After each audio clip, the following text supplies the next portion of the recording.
Tenemos entonces que Oseas hace esa premisa profética, ¿no? Y dice, de Egipto llamé a mi hijo. Pero fíjense la forma como el Nuevo Testamento interpreta esto. Y esto tiene que ser considerado por nosotros. Por supuesto, el judío no va a entender esto porque el judío no cree en el Nuevo Testamento. Y aún algunos judíos cristianos pareciera que no creen tampoco en el Nuevo Testamento. Y yo digo una cosa, ¿no?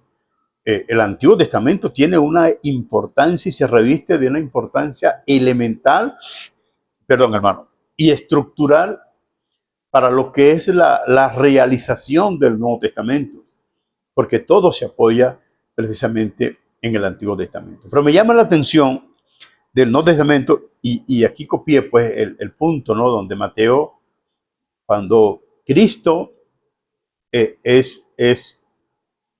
quieren matarlo, para exponerlo de una manera más clara, ¿no? Herodes quiere matarlo, dice que sus padres se fueron a Egipto y allí trataron de proteger al niño hasta que murió Herodes. Ahora fíjese cómo Mateo interpreta, porque Mateo está haciendo una interpretación, una intertextualidad, es lo que él está haciendo un planteamiento analógico, es decir, está trayendo todo aquello y le está poniendo como base. Esto es lo que quiso decir todo aquel planteamiento. Éxodo capítulo 4, versículo 22. Deja ir a mi pueblo porque es mi primogénito. Entonces, Oseas, pues por supuesto, interpreta y dice que se refiere a Israel. Efectivamente se refería a Israel temporalmente en ese tiempo. Y le repito, aunque Oseas es un profeta, él no está pensando literalmente en la iglesia, proféticamente está hablando de la iglesia, pero su pensamiento está en el pueblo de Israel. De Egipto llamé a mi hijo, pero es Mateo el que hace el análisis y dice que cuando la Biblia dice, o cuando Oseas dijo, de Egipto llamé a mi hijo, Mateo dice que se refería era al Señor Jesucristo. Ahora fíjense cuántos años han pasado desde Eva hasta Cristo, 4000 años. Y Mateo es el que hace el análisis, la interpretación, y dice, este es el hombre que estábamos esperando. Aunque en el comienzo de su libro, Mateo se establece en la promesa de Abraham y dice, esta es la genealogía de Jesucristo, hijo de Abraham, hijo de David. Es decir, está utilizando dos planteamientos hereditarios, ambos con promesa y ambos con bendición. Jesucristo, el hijo de Abraham, la promesa de la salvación. Jesucristo, el hijo de David, la promesa del reinado. Pero ya antes tenemos a Jesucristo, el hijo de Dios, y Jesucristo, el hijo de la humanidad, el hijo de Adán. Adán en hebreo también se puede decir como hombre. La forma como se tiene para escribir hombre, que es Adán, a veces se utiliza también Adán para referirse a la tierra, porque Adán era tierra. Bueno, eso no lo vamos a explicar ahorita. Pero el punto es que la palabra Adán es hombre. De modo que cuando Cristo dice que él era el hijo del hombre, pudiera intrínsecamente estar diciendo, yo soy el hijo de Adán, el que Dios le prometió a Adán y el que le prometió a Eva. Ahora Mateo está haciendo la intertextualidad, está haciendo el paralelo y está diciendo, él es el hijo de Dios que estaba en Egipto. Ya no estamos hablando entonces del pueblo de Israel solamente, sino que hay otro planteamiento, hay otra forma de ver quién era el hijo de Dios que estaba en Egipto. Según Oseas, es Israel. Según Éxodo 22, 4:22, es Israel. Pero según Mateo, es Cristo. Entonces, Mateo tiene razón, Oseas tiene razón y Éxodo tiene razón, pero cada uno de ellos en su temporalidad y en su tiempo. El resumen de todas las cosas es Cristo. Por eso Pablo, cuando hace su análisis al libro de los Gálatas, Pablo dice que la promesa es en tu simiente, la simiente de la mujer, pero en este caso él dice la simiente de Abraham. No dice las simientes como que fueran muchas, sino una simiente, una sola simiente. Y esa simiente es el Señor Jesucristo. Ahora, fíjese el punto, ¿no? Que hoy muchas personas defienden el hecho de que si Israel no hubiese pecado, la iglesia no existiría. Yo difiero totalmente de esa posibilidad. No es verdad. El libro de Efesios, capítulo 1, versículo 23, 24, por ahí, dice que la plenitud de Dios es la iglesia. Así que Dios fijó un propósito para con el hombre y Jeremías dice, me preparaste cuerpo. Jeremías citando al salmista, me preparaste cuerpo, y dice, y en el rollo está escrito de mí. El cuerpo de Cristo no es Israel, es la iglesia. Y dice la Biblia que la iglesia está sentada con el Señor Jesucristo en lugares celestiales. Son dos entidades totalmente distintas. Ahora fíjese usted que la Biblia le dice, Cristo le dijo al pueblo de Israel cuando salía del templo, no me verás más hasta que digas, bendito el que viene en el nombre del Señor. En cambio, la iglesia le dice, estaré contigo todos los días hasta el fin del mundo. Son dos posiciones totalmente distintas. Al pueblo de Israel, Cristo le dice, ellos no pueden entenderme porque están fuera de mí. En cambio, a Israel le dice, a ustedes les he dado a conocer los misterios del reino de los cielos. Esos son elementos importantes que tienen que ser considerados. Pero volviendo al punto del olivo natural. El olivo natural no es Israel. El olivo natural es Jesucristo, siempre lo ha sido Jesucristo. De manera que la Biblia dice que las ramas, que algunas de las ramas fueron desgajadas. Ese sí es el pueblo de Israel. No, fíjese, Israel tiene una particularidad que tiene un grupo que son cristianos, creyentes en Cristo, y un grupo no. Y tienen la premisa y la bendición que los primeros cristianos fueron hebreos, fueron judíos, y los que establecieron los fundamentos de la iglesia fueron judíos. Eso es una realidad que no puede ser alterada ni obviada. Eso es una realidad. Sin embargo, hay otras realidades. Y dentro de esas realidades tenemos que Dios tiene un proyecto de una iglesia donde quiere incluir al pueblo de Israel como parte de la iglesia, solo que hay personas que insisten en que la iglesia es Israel. No, fíjese que la Biblia dice que quien sustenta el árbol es la raíz, y la raíz no es Israel. Israel está en las ramas. Algunas de ellas fueron desgajadas, y por supuesto, si están desgajadas, se están secando, están secas, y algunas de ellas, si no son reinjertadas, serán quemadas. Y esa es la triste realidad, y esa es la verdad. La iglesia es la rama conformada por judíos y por gentiles. Nosotros no fuimos injertados como iglesia en Israel, no, fuimos injertados en Cristo.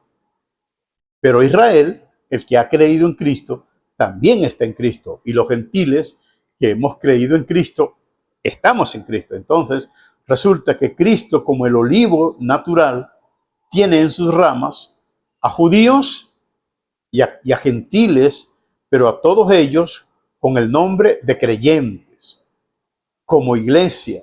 De modo que cuando la Biblia dice, de Egipto llamé a mi hijo, refiriéndose a Jesucristo, por supuesto, ahí está inmerso el pueblo de Israel, los que aceptan a Jesucristo, pero también están inmersos los gentiles, los que aceptan a Jesucristo como su Salvador.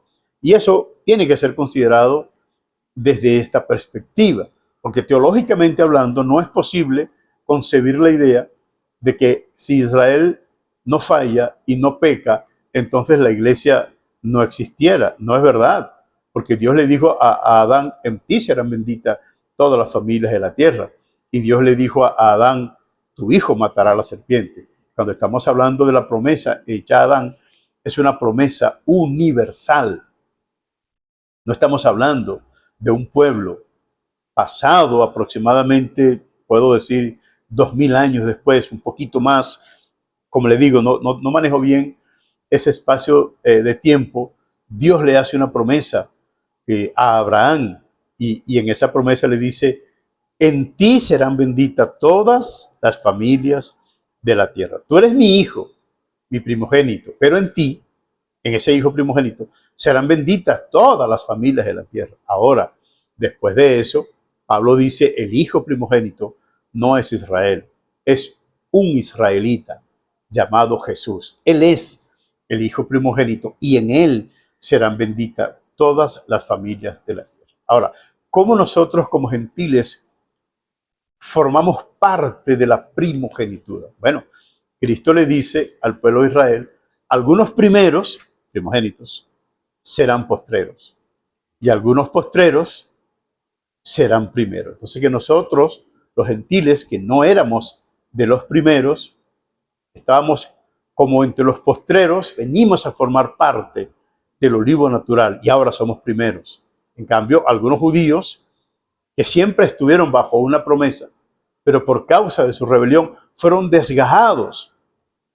Lamentablemente se están secando y a nosotros como gentiles Dios nos dice no se ensoberbezcan para con Israel, porque ellos por su rebelión fueron desgajados y ustedes por la fe se mantienen firmes, pero no engrosen su corazón, porque así como ellos fueron desgajados, ustedes también pueden ser desgajados. Y ese es un punto que no sé cómo los calvinistas hablarán pues de este asunto, si se puede ser desgajado o no se puede ser desgajado. No voy a discutir el punto, pero ahí está la Biblia clara, ¿no? Pero además de eso, el Señor le dice, el apóstol Pablo dice, y poderoso es Dios para volverlos a reinjertar. Es decir, amados hermanos, que hasta el día de hoy los judíos todavía tienen la esperanza de ser reinjertados en el olivo natural. Es una paradoja. Ellos fueron rechazados del olivo natural porque se rebelaron en contra de su Señor. Ahora es triste el punto que les voy a decir, y tal vez para esto tendremos que tocar más adelante otro aspecto de las reflexiones teológicas, es que como siendo primero, ahora van a ser segundo. Y fíjese que esto es un tema importante por cuanto se ofrece otra oportunidad entonces para la salvación, pero ya en segundo grado, no en primer grado. Y eso, es decir, la iglesia es el concepto más elevado en lo que a salvación respecta. El concepto más elevado es la iglesia. Y nadie puede ser salvo a menos que sea por gracia. Nadie puede ser salvo a menos que sea por gracia. En otra ocasión hablaremos de estos asuntos, pero por los momentos quiero recordarles que el olivo natural se llama Jesucristo, no Israel.